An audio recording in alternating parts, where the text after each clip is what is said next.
News रे daily करुवा प्रिय शिक्षक शिक्षयित्री भाई भौणी माने आज आम पाठ्यक्रम 505 रो असाइनमेंट 2 रो प्रश्न 2 रो उत्तर टी कौन हम से विषय आलोचना करवा। ताले चलतु देखा प्रश्नटी कौन एवं तार उत्तरटी कौन हम। प्रश्नटी है discuss the role of learning resources in learning EVS. Select any one resource and discuss its utility in teaching learning of concept of EVS. उत्तरटी हे शिक्षणीय संसाधन गुड़िकर भूमिका। प्रथम जीवनर भौतिक जैविक सामाजिक एवं सांस्कृतिक दृष्टिकोण गुड़िकरे वास्तव जीवन आधारित अनुभव परिवेश अध्ययन पर उपयुक्त अटे। स्थानीय संसाधन गुड़िक एवं सामग्री गुड़िकर उपयोग वास्तव जीवन आधारित शिक्षापी सुविधा प्रदान करथांती। शिक्षणीय संसाधन गुड़िकर सठिक उपयोग द्वारा जड़े यह प्राप्त करें। द्वितीय परिवेश अध्ययनर लक्ष्य है पिलामानଙ୍କଠାରେ संज्ञात्मक क्षमता एवं संसाधन गुड़िकर प्राप्ति तथा सेमानଙ୍କ परिवार सहित घटुवा सामाजिक घटनावली एवं व्यापक स्थान गुड़िकु जीवा विषय सेमानଙ୍କୁ उत्सुक कराइबा। तृतीय स्थानीय संसाधन गुड़िकर व्यवहार करी शिक्षक शिक्षार्थी मानଙ୍କୁ सेमानଙ୍କ ज्ञान गठन में कौशल एवं मूल्य विकसित करिबारे साहाय्य करि परिबे जहाँ सेमानଙ୍କୁ प्रत्यक्ष शिक्षणीय अनुभूति प्रदान करिवो। चतुर्थ स्थानीय संसाधन गुड़िकर सहायतारे आपण समाज एवं पड़ोशी संप्रदाय गुड़िक सहित मजबूत संबंध प्रतिष्ठा करि परिबे।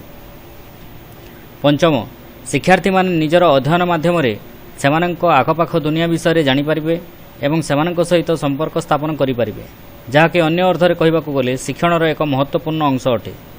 षष्ठम शिक्षार्थी माने निजर चतुर्पार्श्वस्थ परिवेश विषय सचेतन रही पारिबे एवं सप्तम शिक्षार्थी माने निजर चतुर्पार्श्वस्थ परिवेशर संरक्षण निमंते संवेदनशील होई पारिबे।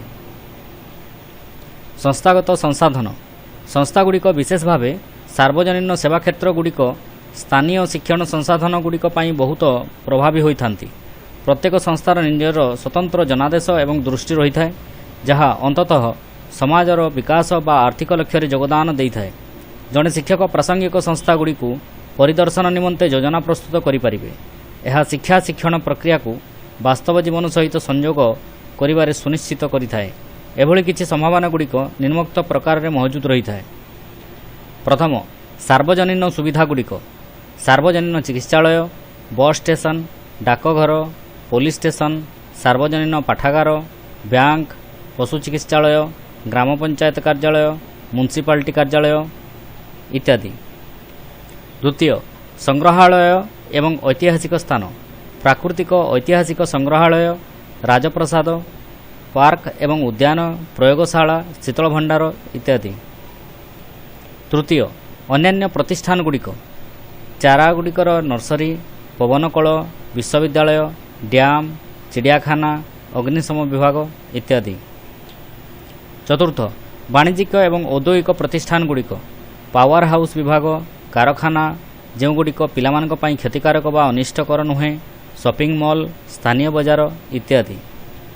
स्थानीय मेला गुड़िक परिदर्शन करने द्वारा शिक्षार्थी माने बजार गुड़िकर कार्य विषय जानीपारे।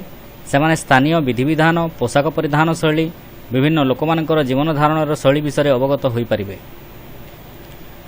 प्रिय शिक्षक शिक्षयित्री भाई भौणी माने जदि आमर এই ভিডিওটি आपणଙ୍କ ପାଇଁ उपादेय साब्यस्त होइथाए ताहाले एहाकु लाइक करंतु शेयर करंतु एवं सब्सक्राइब ମଧ୍ୟ करंतु। धन्यवाद।